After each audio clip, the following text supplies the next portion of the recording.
Hi, welcome to cook with Pramila. ఈరోజు వీడియోలో గోంగూరతో పచ్చడిని కమ్మగా రుచిగా ఎలా తయారు చేసుకోవాలో చూపించబోతున్నాను. గోంగూర అంటే ఇష్టపడని వాళ్ళు ఎవరుంటారో చెప్పండి. గోంగూరతో ఏ రెసిపీ చేసినా కానీ చాలా కమ్మగా ఉంటుంది.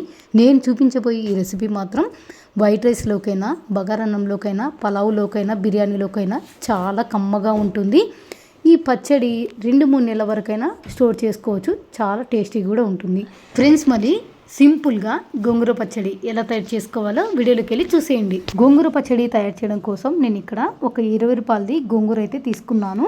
ఆకులన్నీ ఈ విధంగా తుంచేసి పెట్టుకున్నానండి. నేను ఈ పచ్చడి కోసం ఎర్రగుండే గోంగూరని అయితే తీసుకున్నాను. గోంగూర కాడలను బట్టి మనం ఎర్ర గోంగూర అనేది అర్థం చేసుకోవాలి. ఈ గోంగూర బాగా పుల్లగా మంచి రుచిగా ఉంటుందండి. నాటు గోంగూర కన్నా ఈ గోంగూర కొంచెం పులుపు అనేది ఎక్కువ ఉంటుంది. టేస్ట్ కూడా చాలా బాగుంటుంది.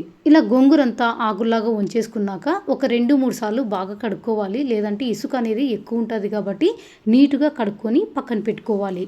గోంగూరను వేయించడం కోసం స్టవ్ మీద ఒక ప్యాన్ పెట్టుకొని ప్యాన్లోకి ఒక 2 టేబుల్ స్పూన్లు నూనె అయితే వేసుకోవాలి.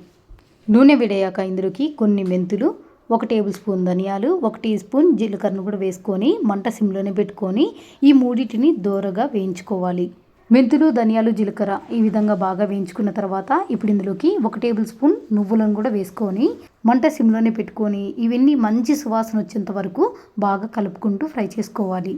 ఇవన్నీ ఇలా కలుపుకుంటూ మాడిపోకుండా అన్నీ మంచి సువాసన వచ్చేంత వరకు వేయించుకున్న తర్వాత ఇందులోకి గోంగూరకు తగ్గట్టు నేను ఒక 15 వరకు పచ్చిమిరపకాయలను కట్ చేసుకొని వేస్తున్నానండి.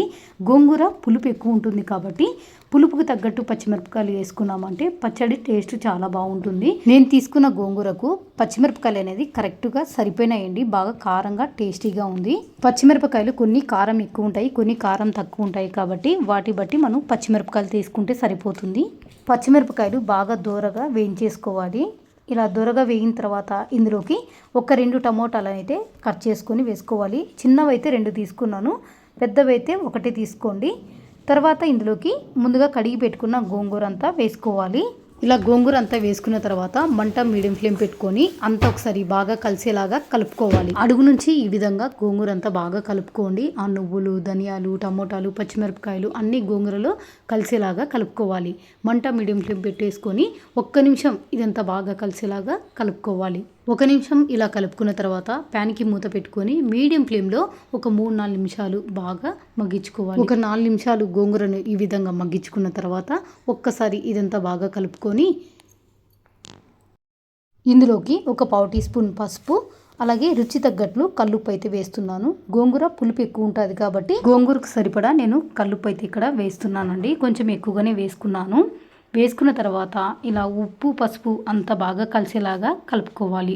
ఇలా కలిపిన తర్వాత మంట సిమ్లోనే పెట్టుకొని ఈ గోంగూర, పచ్చిమిరపకాయలు, టమోటాలు అన్నీ పచ్చివాసన వెళ్ళిపోయేంత వరకు మధ్య మధ్యలో కలుపుకుంటూ బాగా ఫ్రై చేసుకోవాలి.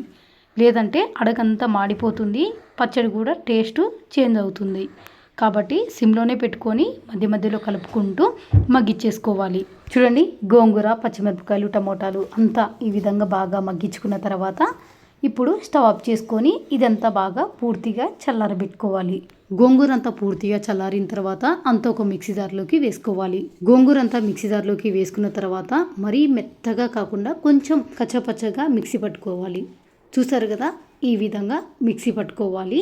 ఇలా తయారు చేసుకున్నాక ఈ మిక్సీ జార్ని పక్కన పెట్టేసుకొని ఈ పచ్చడికి తాలింపు పెట్టడం కోసం స్టవ్ మీద ఒక చిన్న కడాయిలోకి ఒక 3-4 టేబుల్ స్పూన్ల వరకు నూనె వేసుకోవాలి. నూనె వేడయ్యాక ఇందులోకి పోపు దినుసులు, ఆవాలు, జీలకర్ర, మినపప్పు, శనగపప్పు అన్నీ 1 టేబుల్ స్పూన్ వరకు వేసుకోవాలి. ఇందులోనే ఒక 5-6 వెల్లుల్లి కూడా దంచి వేసేసుకుందాము. తర్వాత ఒక ఎండుమిరపకాయను కూడా తుంచి వేసుకోవాలి. ఇలా అన్నీ వేసుకున్న తర్వాత మంట సిమ్లోనే పెట్టుకొని పోపు దినుసులు, ఎండుమిరపకాయలు, వెల్లుల్లిని బాగా ఫ్రై చేసుకోవాలి. పోపు దినుసులు, వెల్లుల్లి, ఎండుమిరపకాయలు కొద్ది కలర్ చేంజ్ అయిన తర్వాత ఇందులోకి కొద్దిగా ఇంగు కూడా వేసుకొని కలుపుకోవాలి. ఇలా ఇంగు కూడా వేసుకోవడం వల్ల టేస్ట్ కూడా చాలా బాగుంటుంది. తర్వాత ఇందులోకి కొంచెం కరివేపాకు కూడా వేసుకొని కలుపుకోవాలి. కరివేపాకు వేసుకొని అంతా కలుపుకున్న తర్వాత ఇందులోకి ముందుగా తయారు చేసి పెట్టుకున్న గోంగూర పచ్చడిని, అలాగే 1 ఉల్లిపాయను సన్నగా కట్ చేసుకొని వేసుకొని అంతా బాగా కలిసేలాగా కలుపుకోవాలి. ఈ పోపు అంతా గోంగూరలో కలిసేటట్లు కలుపుకోవాలి. చూసారు కదా, ఈ విధంగా అంత బాగా కలిసేలాగా కలుపుకోవాలి. అంతేనండి, ఎంతో టేస్టీగా చాలా కమ్మగా గోంగూర పచ్చడి అయితే రెడీ అయిపోయింది. వేడి అన్నంలోకి ఈ పచ్చడి వేసుకొని కలుపుకొని తిన్నారంటే చాలా కమ్మగా భలే రుచిగా ఉంటుంది. ఈ పచ్చడిని ఫ్రిడ్జ్లో స్టోర్ చేసుకున్నారంటే 2-3 నెలలైనా బాగా ఫ్రెష్గా ఉంటుంది. టేస్ట్ కూడా చాలా బాగుంటుంది. తప్పకుండా మరి ట్రై చేస్తారు ఫ్రెండ్స్. మరి ఈ రెసిపీ మీకు నచ్చితే వీడియోకి ఒక లైక్ ఇవ్వండి. అలాగే మీ ఫ్రెండ్స్తో రిలేటివ్స్తో షేర్ చేసుకోండి. ఫస్ట్ టైం ఛానల్ చూస్తుంటే సబ్స్క్రైబ్ చేసుకొని ఇంకా ఇలాంటి వెరైటీ వంటకాల కోసం పక్కనున్న బెల్ ఐకాన్ని యాక్టివేట్ చేసుకోవడం మాత్రం మర్చిపోకండి. Thank you for watching.